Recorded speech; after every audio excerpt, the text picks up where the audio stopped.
All right, great. Great to see everybody. Good fast Friday. So, just told the guys, but the prep's still not done. We still don't play for another 48 hours or so. So, it'll look a little bit different mentally and physically, and we'll have a great Saturday tomorrow, and be ready to play Sunday at 1.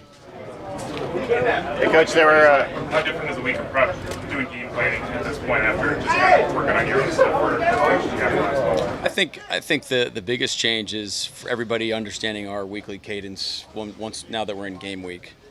A little bit differently on defense, on offense. Grubb's kind of going by his cadence to how we operate as a team, but being a new staff on defense, we've done some mock weeks. But it's hard to actually match that cadence because you're in camp and in the springtime and things like that. So, it's a little bit of an adjustment. But now that got a week under our belt, should go smoother moving forward. How's the communication piece on defense today? Well, we did the crowd noise this week and stuff, and tried to go louder with the music just to somewhat simulate what it's going to be like. So I think it's been good. We haven't, we've had a couple things we need to change here and there, but it's not because we're not on the same page. In the past, how much have you had to rely on middle linebackers or secondary guys in hand signals at the snap? Is that something you've used a lot?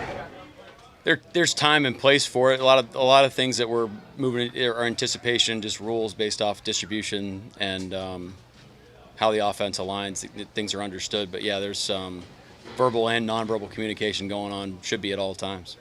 Coach, Baltimore had a bunch of illegal formations in last night's game. Is that something you talked about with your team today? We did a NFL kind of update around the league in our team meeting today, but we haven't. We'll address that one specifically tomorrow morning. Mike, how do you see Jerome kind of get back into things this week and get up to speed? How ready do you think he is to let it go on? I mean, it looks good. Looks good. I think he's confident. He meant it's just not having to do bring someone to the ground. Is something a little bit new for him, but I mean he's a pro. He'll be fine. Excited to see him play.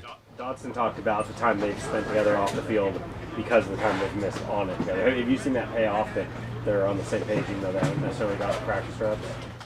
Yeah, it's great. I mean, we want all our guys hanging out outside the building. It's cool to hear that they do that a bunch, and guys are working well together. It'll be a relationship that'll hopefully grow for a long time. And you're right, there has to be a chemistry between those two guys. So, but yeah, you can tell that it's paying off out there. Mike, you're an even keel guy, but just I wouldn't say excited, but you're looking forward to that game starting, and then the game part of it, the coaching. Yeah, I'm excited to see our guys play. They've been working really, really hard.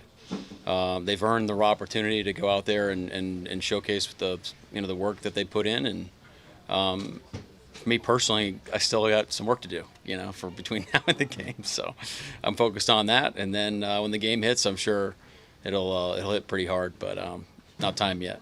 What does that work? Are you going to be nervous? I'm always nervous.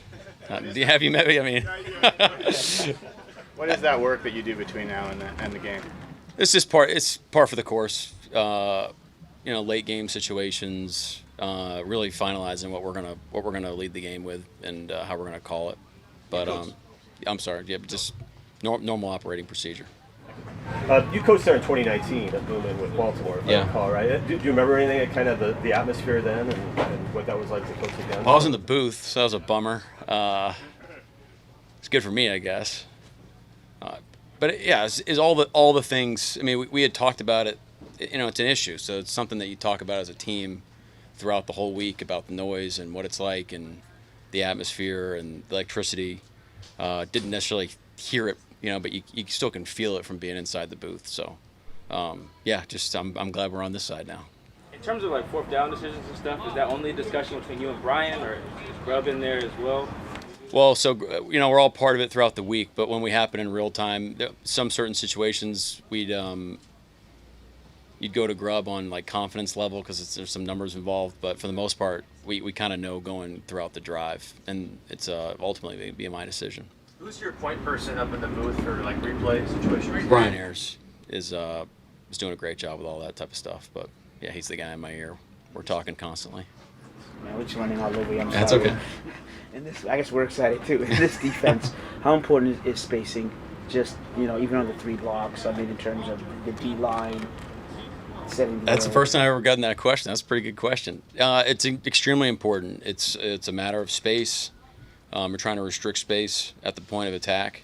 The spacing between your underneath and your third level players in coverage is really important too. So if you get out of whack there, then there's levels in the defense. There's vertical seams up front that you're trying to eliminate on how we play blocks up front.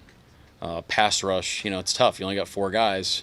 There's more than 4 gaps. How you rush together, eliminate gaps, restrict space for the quarterback.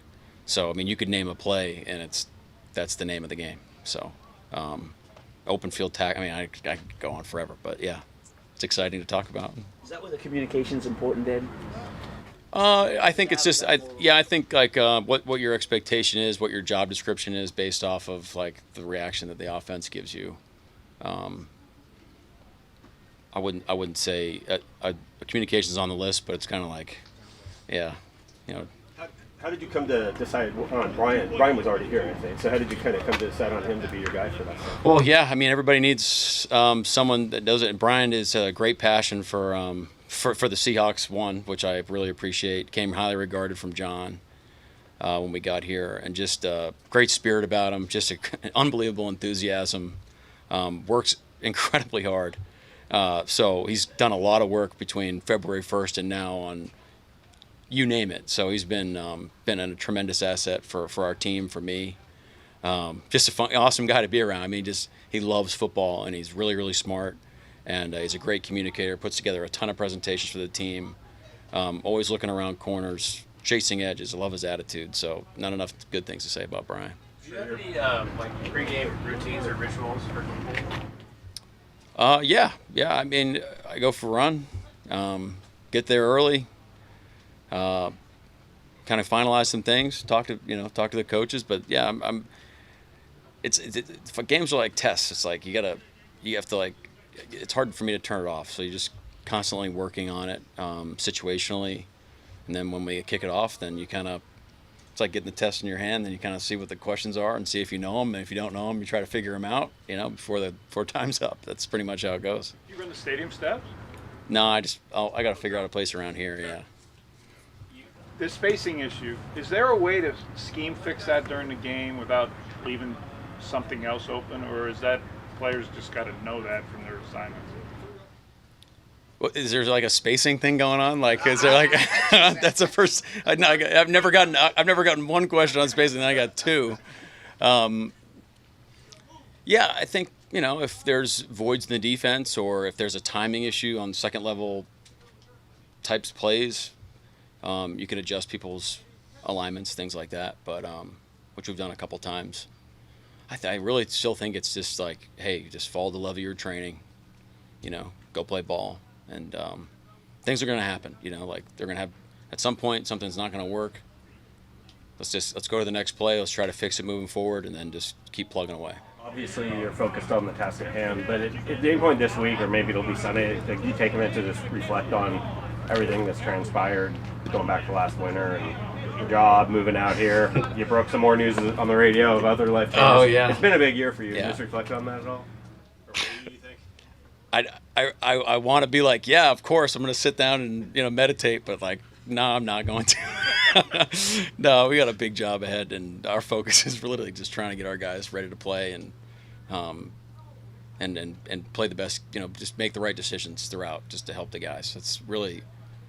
I just can't. It's hard for me. It's hard to think like multiple things at once. Just hey, like what's the best for the team? How can we put our guys in the best spot?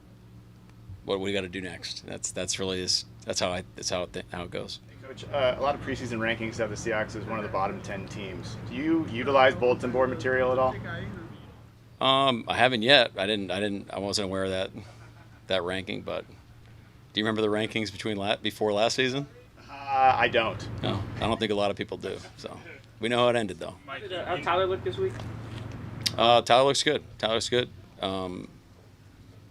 We expect him to play. He's been limited all week, but expect him to be out there. Mike, Tyus from your time in Baltimore with him. It's been a rough couple of years with him for the injuries. How did he look kind of getting back on the field for you guys out here, and how do you kind of seen him progress over the Yeah, I'm happy for Tyus. He's been through a lot. So he's just good spirit. Just he feels like it's nice for him to be back and running around playing ball again. So just happy for him, just in where he is in his career journey. So he's got a great opportunity here. We're excited for him, and he's working hard. We got a good plan to bring him back. Anything else? Thank you. Okay, thanks guys.